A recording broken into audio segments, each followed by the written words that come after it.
Shalom teman-teman Yud GKI Kanan. Senang sekali kok pada hari ini kita bisa sama-sama kembali, kita mau saat teduh bareng yuk. Teman-teman, hari ini mari kita melihat kembali satu bagian firman Tuhan dari 1 Raja-Raja pasal yang ke-6, khususnya ini ketika bangsa Israel di bawah pimpinan Salomo bisa mulai mendirikan bait suci. Nah teman-teman, mari kita sama-sama membuka Alkitab kita dari 1 Raja-Raja pasal yang ke-6. Mari kita memperhatikan ayat yang ke-11 hingga ayat yang ke-13. Jika sudah mendapatkannya, Koko akan membacakan untuk setiap kita. Demikian bunyi firman Tuhan. Kemudian datanglah firman Tuhan kepada Salomo demikian. Mengenai rumah yang sedang kau dirikan ini, jikalau engkau hidup menurut segala ketetapanku dan melakukan segala peraturanku, dan tetap mengikuti segala perintahku dan tidak menyimpang daripadanya, maka aku akan menepati janjiku kepadamu yang telah kufirmankan kepada Daud ayahmu, yakni bahwa aku akan diam di tengah-tengah orang Israel dan tidak hendak meninggalkan umatku Israel. Itulah sebabnya teman-teman, mari hari ini kita mempelajari satu tema, yaitu sungguh-sungguh hidup sebagai umat Allah. Sungguh-sungguh hidup sebagai umat Allah. Karena di dalam ayat ini dimention bagaimana perkataan Tuhan yang langsung datang kepada Salomo. Di dalam bagian ini, Tuhan secara jelas berkata, Salomo, kalau kamu hidup seturut dengan apa yang aku perintahkan, kalau kamu hidup sesuai dengan ketetapan-ketetapanku, kalau kamu mengikuti apa yang menjadi keinginanku, lebih kurang seperti itu. Di sini Tuhan sendiri yang berjanji bahwa Tuhan tidak akan meninggalkan umatku Israel. Tuhan akan tinggal di tengah-tengah orang Israel. Nah teman-teman, tentu ayat 13 ini menjadi satu jaminan, yang menjadi satu harapan dan sukacita. Koko bisa membayangkan bagaimana Salomo ketika mendengarkan kalimat ini. Mungkin di dalam hati Salomo, ya ampun, pada masa papa saya yaitu Daud yang segitu besar aja, Tuhan masih belum menyatakan kalimat ini. Dan sekarang akhirnya di dalam pemerintahannya Salomo bisa mendengar bahwa Tuhan tidak akan pergi. Tuhan tidak hendak meninggalkan umatku Israel. Tuhan hendak diam di tengah-tengah umat Israel. Tentu teman-teman, ini adalah satu berita yang sangat bagus, yang sangat indah ya. Yang kalau kita sama-sama pelajari bahwa sesungguhnya ini adalah salah satu puncak dari perjalanan Israel. Perjalanan gimana? Mari kita ingat-ingat waktu lagi Israel keluar dari Mesir ya. Allah menampakkan diri lewat apa? Tiang awan dan tiang api.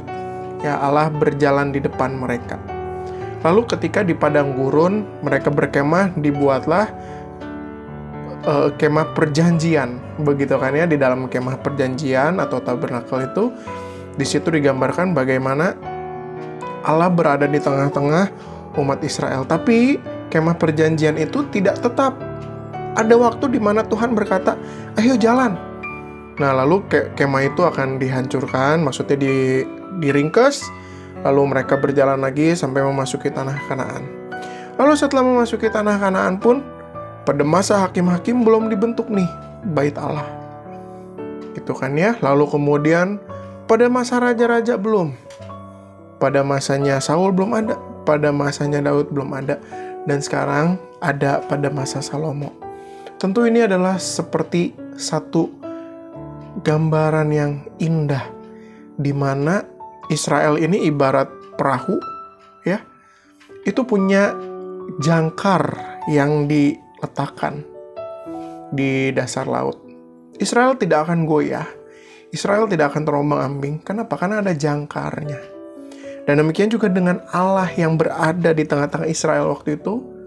Tentu Allah yang menjadi jangkar bagi Israel saat itu akan menjadi kekuatan Israel untuk bertahan di tengah-tengah dunia yang pada saat itu sedang bergejolak. Tentunya ketika Israel hidup setia kepada Tuhan. Dan Koko juga yakin ini juga yang Tuhan masih ingin pesankan kepada setiap kita. Allah Roh Kudus yang ada dalam hatimu, dalam hatiku, hati kita, itu pengen supaya diri kita tertambatkan hanya pada Allah saja. Hanya Allah saja menjadi jangkar kita, sehingga kita tidak terombang-ambing pada apa? Pada ajarannya dunia, pada lifestyle dunia, begitu kan ya. Tuhan pengen hanya Tuhanlah yang membuat kamu tuh stable di tengah-tengah dunia yang unstable ini. Dan itulah sebabnya firman Tuhan juga mau bilang bahwa begini, untuk hidup sungguh-sungguh sebagai umat Tuhan itu nggak cuma Salomo pada zamannya saja, tetapi kamu, saya, kita pun harus hidup sungguh-sungguh pada zaman kita, pada waktu kita, pada masa kita, sampai akhirnya nanti Tuhan memanggil kita kembali. Mari kita hidup sungguh-sungguh, karena kita tahu kita juga punya jangkar itu, yaitu Roh Kudus yang sudah dimateraikan Allah di dalam hati setiap kita. Mari guys, jangan tunda-tunda waktu untuk kamu hidup bagi Tuhan. Mari kita sungguh-sungguh hidup bagi Tuhan hari ini, dan bahkan sampai akhir nanti Tuhan memanggil kita. Tuhan Yesus memberkati setiap kita. Amin. Halo guys, tadi itu saat teduh kita untuk hari ini ya. Melalui saat teduh kita pada hari ini, kita belajar untuk terus taat pada perintah Tuhan dan menyerahkan diri kita sepenuhnya hanya untuk kemuliaan Tuhan. Untuk menutup saat teduh kita hari ini, mari kita berdoa. Tuhan Yesus, kami bersyukur atas berkat-Mu hari ini, sehingga kami bisa berkumpul untuk bisa bersaat teduh dan mendengarkan firman-Mu ya Tuhan. Tuhan, berkatilah aktivitas kami pada hari ini, sehingga aktivitas kami bisa